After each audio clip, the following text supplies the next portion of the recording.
Hello everyone, क्या आप या आपके बच्चे रिकरेंट कोल्ड एंड कफ से परेशान हैं? दिस इज़ डॉक्टर ख्याति फ्रॉम एसपीएल और आज हम अपने वीडियो में यही बताने वाले हैं कि इसके क्या पॉसिबल रीजंस हो सकते हैं और होम्योपैथी किस तरह इसमें हेल्प कर सकती है। बेसिकली पहले हम फोकस कर सकते हैं कि इसके कॉजेस क्या होते हैं, वीक इम्यूनिटी या लंग प्रॉब्लम। इसमें बहुत सारे फैक्टर्स आते हैं, जैसे वीक इम्यूनिटी होना, लंग रिलेटेड प्रॉब्लम होना, इंडाइजेशन या गैस्ट्रिक इश्यूज होना, या फिर आपके एलर्जी या एनवायरमेंटल ट्रिगर्स होना। इम्यूनिटी अगर आपकी बॉडी इन्फेक्शन से फाइट नहीं कर पा रही है तो फ्रीक्वेंट कोल्ड एंड कफ हो सकता है।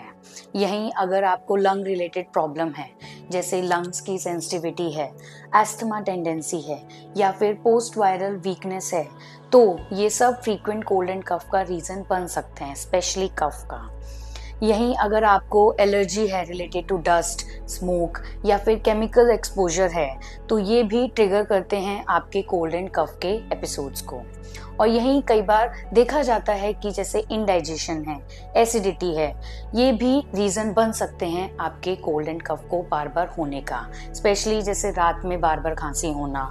It can be due to acidity also. Frequent cold and cough सिर्फ थ्रोट का इरिटेशन नहीं है, बल्कि ये डीपर प्रॉब्लम का भी सिग्नल हो सकता है। अब बात ध्यान देने वाली है कि इन फ्रीक्वेंट कोल्ड एंड कफ के एपिसोड्स में हमें क्या क्या सिम्टम्स नोटिस हो सकते हैं, जिसमें सबसे ज़्यादा इम्पॉर्टेंट फैक्टर है कि आपको अगर कफ लंबे टाइम तक रह रहा है या फिर ठीक होने के बाद फिर से बार बार आ जाता है, रात को नोज ब्लॉक्ड रहती है फ्रीक्वेंटली, या फिर कफ के साथ फीवर आता है हर बार हर एपिसोड में, या अगर बच्चों में जैसे लो एनर्जी फील होती है या फिर स्लो रिकवरी होती है किसी भी कोल्ड एंड कफ के एपिसोड्स में, आपको थ्रोट इरिटेशन होती है, वॉइस में चेंजेस आने लगते हैं, या फिर सांस लेने में दिक्कत होती है या सांस लेते वक्त आवाज़ आती है जिसे हम वीजिंग भी इंडिकेट करते हैं, तो ये सभी ऐसे सिम्टम्स हम नोटिस कर सकते हैं जब रिकरेंट कोल्ड एंड कफ के एपिसोड्स बढ़ने लगे। अब बात आती है कि होम्योपैथी का इसमें क्या रोल हो सकता है। बेसिकली होम्योपैथी हमारे नेचुरली और लॉन्ग टर्म सपोर्ट में फोकस करती है, कि जिसके 3 पिलर्स हैं: individualised treatment, lung related target support और आपकी स्ट्रेंथन करना इम्यूनिटी नेचुरल बेसिस पे।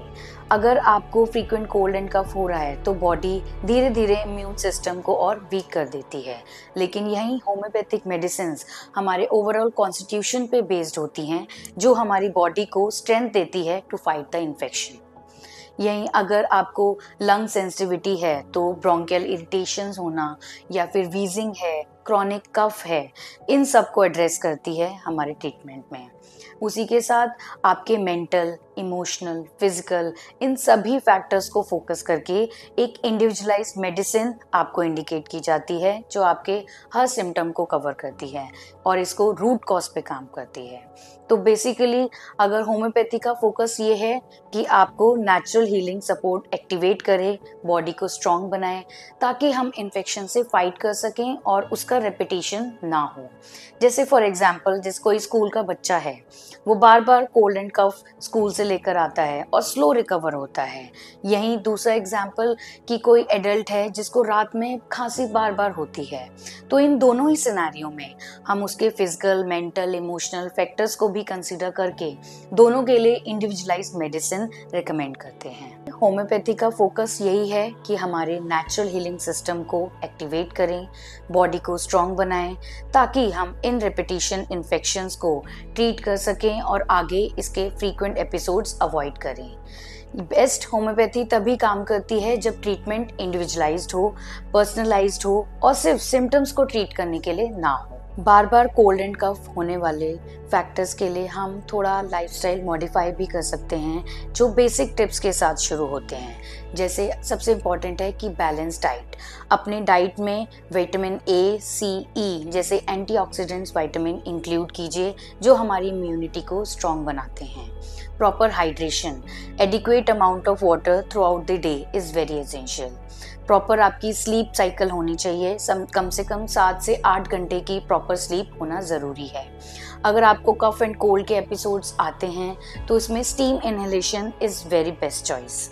उसी के साथ आप थोड़ी through out the day light exercise ज़रूर रखिए, जो आपके लंग्स को, आपकी इम्यूनिटी को स्ट्रॉन्ग बनाए।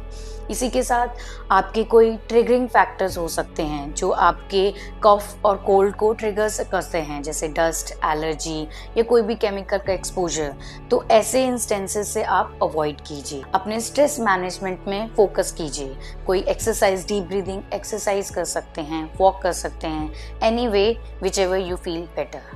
और इसी के साथ हाइजीन मेंटेन करना मस्ट है, स्पेशली हैंड वॉश और नेजल हाइजीन। अब बात करते हैं कि फ्रीक्वेंट कोल्ड एंड कफ के रिगार्डिंग लोगों को काफ़ी मिथ्स होते हैं, जिसमें सबसे इम्पॉर्टेंट है कि लोगों का ये मानना कि हर कफ में एंटीबायोटिक का कोर्स लेना ज़रूरी है।